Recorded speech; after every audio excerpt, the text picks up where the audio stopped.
নমস্কার, আমি টিয়া। নতুন একটা ব্লগে তোমাদের সবাইকে স্বাগত। কেমন আছো তোমরা সবাই? আশা করি ভালো আছো। দেখো আজ আমি কোথায় চলে এসেছি, তোমাদেরকে একটা নতুন ভিডিও শেয়ার করব বলে গাইস। এই যে দেখছো এইখানে, এটা হলো শাবল, এটা হলো মাটি খোঁড়া হয়। এটা আমরা গ্রামের ভাষায় শাবল বলি। জানি না কে কোত্থেকে দেখছো ভিডিওটা, বা কে কোত্থেকে ভিডিওটা দেখবে। এটা কি বলো কাদের কাদের এলাকায় এই জিনিসটাকে কি বলো কমেন্টে কিন্তু জানাবে।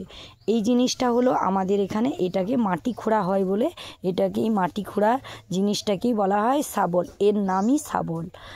তাই তোমাদেরকে এটা শাবলটাকে প্রথমে দেখিয়ে দিলাম। দেখো এইভাবে মুখটার দিকে দেখো, প্রচুর ধারালো এইটা।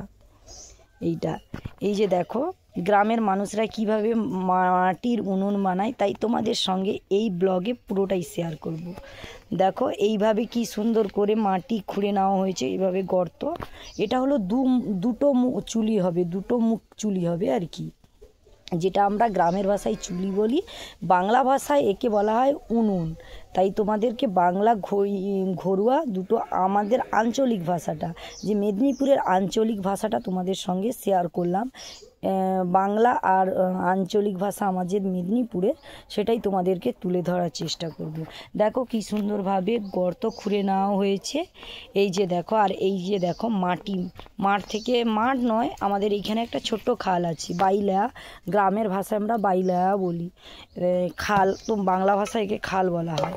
তাই দেখো এইভাবে খালের মাটি নেওয়া হয়েছে।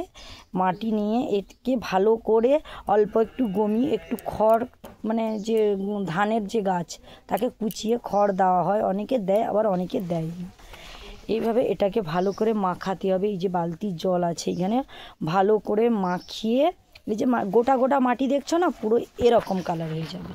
দেখো তোমাদেরকে দেখাচ্ছি। দিয়ে এইভাবে উনুনটা বানাতে হবে। উল্টো সাইড করে দেওয়া আছে বলে বোঝা যাচ্ছে না, তাই তোমাদেরকে দেখাচ্ছি। দেখো এইভাবে উনুনটা বানানো হবে। সেইখানে একটা উনুন হচ্ছে, মানে তৈরি হবে, তার জন্য খোলা হয়ে গেছে, আর এইটা বানানো হয়ে গেছে। তাই তোমাদেরকে একটু দেখালাম গ্রামের মানুষরা কিভাবে মাটির উনুন কিভাবে নিজের হাতে তৈরি করে। আজকাল তো মোবাইল হয়ে গেছে, ইউটিউব হয়ে গেছে, সবাই ইউটিউব দেখে বানায়। কিন্তু যে গ্রামের আমার মা, কাকিমা, তারপরে জেঠিমারা, এরা মানে কি, ওর তার শাশুড়ি মার কাছ থেকে শিখেছে, ও তার মার কাছ থেকে শিখেছে। তাই দেখো কেমন হয়েছে, প্লিজ বন্ধুরা কমেন্ট জানাবে। ওরা ইউটিউবও দেখেনি, ওরা নিজের হাতে তৈরি করে বাড়ির সবাইকে খাওয়ায়, এই রান্না করে এই উনুনে। কেমন হয়েছে প্লিজ বন্ধুরা কমেন্টে জানাবে।